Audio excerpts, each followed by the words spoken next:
നമസ്കാരം, എല്ലാവർക്കും പുതിയ വീഡിയോയിലേക്ക് സ്വാഗതം.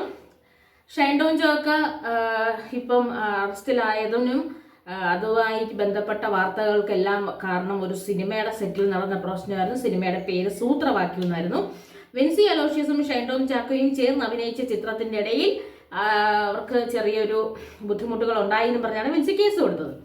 ഇപ്പോൾ സെറ്റിലുള്ളവർ അണിയറ ബാക്കി പ്രവർത്തകർ പറയുന്നു, സെറ്റിൽ വെച്ച് വിൻസിക്ക് ഷൈൻ ടോമിന്റെ ഭാഗത്തു നിന്ന് മോശമായ അനുഭവങ്ങൾ ഉണ്ടായതിനെ കുറിച്ചൊന്നും അവർക്ക് അറിവില്ല എന്ന്.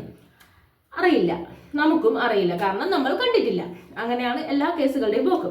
ഇപ്പൊ വിൻസി പറയുന്നു, വിൻസി നിയമപരമായി ഇതിനെതിരെ കേസ് കൊടുക്കാൻ തയ്യാറല്ല, പക്ഷെ ഈ കേസുമായി ബന്ധപ്പെട്ട് എന്തിനെങ്കിലും വിളിക്കുകയാണെങ്കിൽ ഞാൻ വരും എന്ന് പറഞ്ഞു. ഷൈൻ ടോം ജോക്ക ഇപ്പോൾ ഒരു 3-4 ചിത്രങ്ങളിൽ അഭിനയിച്ചു കൊണ്ടിരിക്കുകയായിരുന്നു. ആ ചിത്രത്തിൻ്റെയൊക്കെ ഏതാണ്ട് ചിത്രീകരണം നിലച്ചൊരു സാഹചര്യവുമാണ്. കാരണം നമുക്ക് ഇങ്ങനെ ഒരു കേസ് ആയതുകൊണ്ട് തന്നെ ഇനിയിപ്പം അമ്മയിൽ നിന്ന് പുറത്താക്കുമെന്ന് പറഞ്ഞൂടാ. ഏതെങ്കിലും കാരണവശാൽ അമ്മയിൽ നിന്ന് പുറത്താക്കിയ പിന്നെ ഈ ചിത്രങ്ങളിൽ സഹകരിക്കാൻ പറ്റുമോ എന്നറിയില്ല. എന്തായാലും അണിയറ പ്രവർത്തകരുടെ കാര്യമാണ് ഇപ്പോൾ ഒരുപാട് കഷ്ടത്തിലായിരിക്കുന്നത്. ഒരു അനുഭവം ഉണ്ടായി എനിക്ക് എങ്കിൽ ആദ്യം ആ തീരുമാനത്തിൽ ഉറച്ചു നിൽക്കണം. ആ വ്യക്തിയുടെ പേര് എന്തായാലും പറയേണ്ടി വരും എന്നുള്ളത് വിൻസി എന്നും ഓർക്കണമായിരുന്നു. വ്യക്തിയുടെ പേര് പറയാതെ ആക്ഷൻ എടുക്കാൻ പറ്റില്ല. അങ്ങനെ ചാടിക്കേറിയായിരിക്കാം, അല്ലെങ്കിൽ എന്ത് ബുദ്ധിമോശത്തിന്റെ പേരിൽ പരാതി കൊടുത്തിട്ട് ഇപ്പൊ അതിൽ നിന്ന് ഒഴിഞ്ഞു പോകുന്നത് നടക്കില്ല. ഇപ്പൊ പരാതി വന്നിരിക്കുന്നതെന്ന് വെച്ച് കഴിഞ്ഞാൽ ഷൈൻ ടോം ആയാലും ശരി, വിൻസി ആയാലും ശരി, ഈ ചിത്രത്തിന്റെ പോസ്റ്ററുകൾ പങ്കുവെക്കുകയോ ഈ ചിത്രത്തിന്റെ പ്രൊമോഷനുമായിട്ട് സഹകരിക്കുകയോ ചെയ്യുന്നില്ല. ഷൈൻ ടോം എങ്ങനെ സഹകരിക്കും?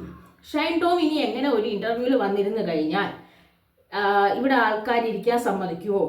മോശമായി പെരുമാറിയ ഒരു വ്യക്തിയെ നിങ്ങൾ പിടിച്ചില്ലേ എന്ന് പറഞ്ഞാൽ അത്തരം ചോദ്യങ്ങളല്ലേ ഉണ്ടാവും. സിനിമ റിലേറ്റഡ് ആയ എന്തെങ്കിലും ചോദ്യങ്ങളുണ്ടാവും. വിൻസി എന്തുകൊണ്ട് സഹകരിക്കാത്തതെന്ന് ചോദിച്ചാൽ അറിയില്ല.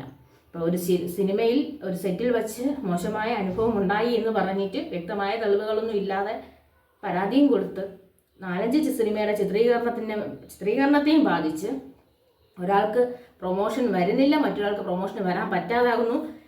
ഈ ചിത്രം, അതായത് സൂത്രവാക്യം എന്ന് പറയുന്ന ചിത്രത്തിന്റെ തലവര എങ്ങുമാകാതെ നിൽക്കുകയും ചെയ്യുന്നു. ഇതാണ് ഇപ്പം വിൻസി പരാതി കൊടുത്തത് കൊണ്ട് ആകെ ഉണ്ടായ ഗുണമെന്ന് വെച്ച് കഴിഞ്ഞാൽ 3-4 ചിത്രങ്ങളുടെ ചിത്രീകരണം നിലയ്ക്കുകയും അഭിനയിച്ചു കൊണ്ടിരുന്ന ആ ചിത്രീകരണത്തിന്റെ പ്രൊമോഷൻ തടയപ്പെടുകയും ചെയ്യുന്നു.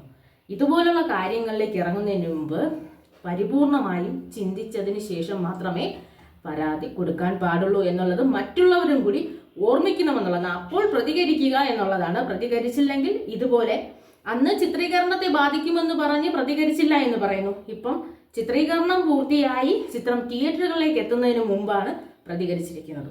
എന്തായാലും ചിത്രത്തെ ബാധിച്ചു.